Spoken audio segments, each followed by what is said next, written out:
Okey, Assalamualaikum warahmatullahi wabarakatuh dan salam sejahtera. Jadi untuk video seterusnya pada kali ini saya nak tunjukkan macam mana kita nak cari setup buy. Setup buy, entry untuk buy. Jadi inilah SOP dia atau cara kita nak cari setup untuk buy. Okay. Alright. First sekali, yang pertama sekali kita buka time frame M15 sebab scalping M1 ni sebenarnya kita guna momentum yang kekuatan trend pada time frame M15. Jadi untuk analisis dan analisa untuk dapatkan setup yang terbaik pada M1, kita gunakan analisis daripada time frame M15. Jadi kita buka time frame M15. Okey, depan ni kita dah nampak dah. Kalau tengok pada main chart, kita dah tahu dah. Tengok sekali imbas pun kita dah tahu dah. Dengan kedudukan EMA ni, kita dah tahu dah. Memang confirm uptrend. Nampak? Tahu kan? Dah nampak kan? Sebab video-video dan nota-nota sebelum ni saya dah ajar dah. Okay, first kali buka time frame M15, cari kedudukan the graph down uptrend macam gini. Maknanya kuning, merah, hijau. Kita dah tahu dah uptrend. Bila kita nampak keadaan macam ini, first confirmation kita tahu dah keadaan ni trend dia, trend semasa Euro GBP M15 adalah trend buy. Okey. Bila dah tahu kat sini, kita buat confirmation kedua. Confirmation kedua MACD. Nampak tak? Daripada sini, okay, saya marking sikit sini sehingga kawasan sini ada punya lembah, ada tu dia punya bukit di bahagian atas. Maknanya confirmation. Sini uptrend, sini pun lembah atau bukit dia berada di kawasan atas, maknanya sama.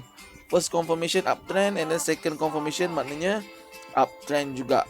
So apa yang kita perlu buat dalam situasi ni adalah kita mencari setup entry untuk buy. Macam mana? First kali dah nampak first confirmation uptrend, second confirmation bukit ni pun berada di kawasan atas, maknanya confirm uptrend. Jadi kita tunggu sehingga stokastik ni berada atau kedudukan dia berada di kawasan oversold pada time frame M15. Nampak ni oversold, yang ni pun oversold, yang ni oversold. Yang terbaik sekali sebenarnya adalah oversold bila stokastik 313 ni cecah kosong. Itu adalah yang terbaik. Tapi tak cecah pun tak apa, jika kita nampak stokastik dah turun bawah ke kawasan oversold dan kita dah nampak dia membengkok atau melengkung untuk berpatah balik, itu adalah kawasan atau point untuk kita lakukan entry buy. Okey, saya tandakan satu. Okey, kita ambil yang ni lah. Yang ni pun boleh, yang ni pun boleh. Jadi saya ambil yang ni, yang first ni. Kita dah nampak dah stokastik 313 dah masuk kawasan oversold, trend buy, confirmation buy. Jadi tunggu stokastik 313 masuk kawasan oversold. Macam ni dah masuk kawasan oversold. Dah nampak dah. Walaupun dia tak cecah kosong, tapi kita dah nampak kat sini. Kalau kita tunggu dah nampak dia dah membengkok atau dah patah balik, maknanya kita dah perlu standby untuk lakukan entry buy. Okey, kalau kita tengok kat sini, Stoch 313 dia punya position sekarang kat sini. Maknanya contohlah ni belum masuk lagi lah. Ni graf ni belum masuk lagi lah.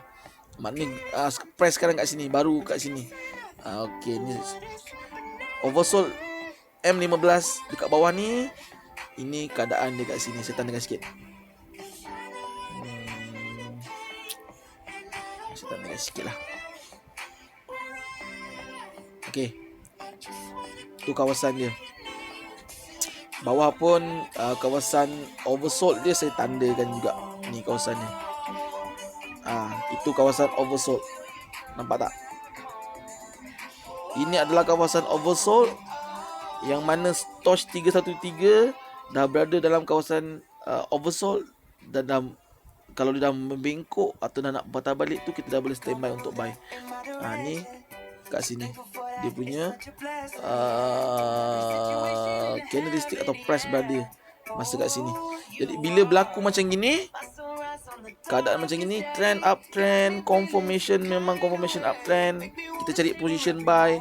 Bila kita tunggu stokastik masuk kawasan oversold. Bila stokastik masuk kawasan oversold je, kita dah nampak dia cecah kosong yang terbaik, ataupun dah masuk kawasan oversold dan dah membengkok pun, bila dah nampak membengkok, cepat-cepat kita tukar kepada time frame M1. Sekejap. Okey, tadi ni ni kawasan tadi kan, M15 19 hari bulan 7. Okey, tukar terus. Bila dalam situasi ni, tukar terus ke time frame M1. Okey, M1 19.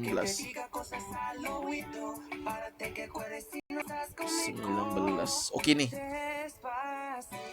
Ini adalah kawasan yang saya tanda tadi. Nampak tak?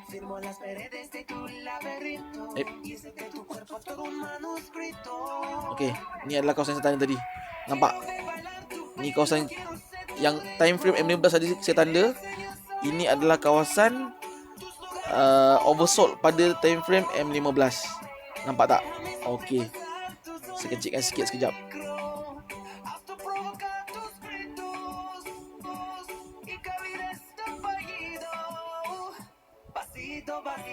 Okey, ini adalah kawasan dia. Dan ini adalah kawasan dia. Okey, ni kawasan dia. Dia sama je. Tapi untuk time frame M1, okey, dengar elok-elok.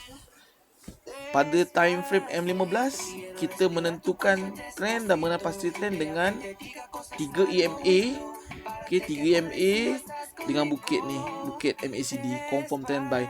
Tapi apabila tukar kepada time frame M1, okey, dengar elok-elok, apabila tukar pada time frame M1, sila abaikan 3 MACD ni. 3 EMA. EMA ni pada time frame M1 abaikan.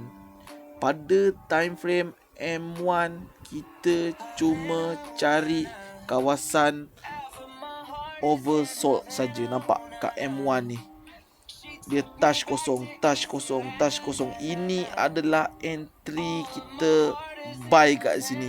Bila stoch 313 pada M1 touch saja pada kawasan kosong, oversold kosong, itu adalah waktu dan keadaan kita perlu masuk entry buy kawasan sini. Buy. Contohlah contoh kita masuk buy. Okey, buy kat kawasan sini. Inilah kononlah 89295 ni adalah position buy kita. Okey, sebab oversold kat sini. Ni oversold. Kita tengok apa jadi. Okey, tukar balik pada time frame M15. Nampak tak? Nampak ni? Nampak ni kawasan oversold pada time frame M15. Oversold pada time frame M15. Tengok apa jadi. Okey, ni pula entry line. Contoh saya buat entry yang kita masuk tadi tu. Ni entry. Tengok apa jadi. Price naik tak naik. Nampak? Daripada kita entry ni, nampak berapa tinggi, berapa pips kita boleh dapat. Kita curi daripada kekuatan momentum M15, kita curi pada time frame M1. Berapa pips kita nampak. Dia punya cara mudah je. Nampak? Kita entry kat sini tadi kan, M1 kan. Nampak? Berapa banyak kita dapat. Nampak? Berapa pips kita dapat ni. Daripada sini kenaikan sini. Kalau kita entry sini, kalau layer pun 3, 4, 5 layer kat sini pun, naik kat sini, berapa banyak kita dah buat profit. Float pun tak banyak sebenarnya. Tapi kena ingat, kita buat confirmation trend pada time frame M15. Pastikan trend analisis pada M15, trend uptrend, bukit pun membentuk pada kawasan atas, confirmation trend, memang trend uptrend buy. Lepas tu tunggu stochastic berada kawasan oversold. Dia masuk je kawasan oversold, dia cecah kosong adalah lebih baik. Time itulah kita tukar ke time frame M1. Tapi kalau dia masuk kawasan oversold dan nampak dia dah bengkok-bengkok tu, petanda dia nak patah balik naik ke atas, cepat-cepat masuk pada M1. Masuk pada M1, dekat M1 abaikan 3 EMA ni.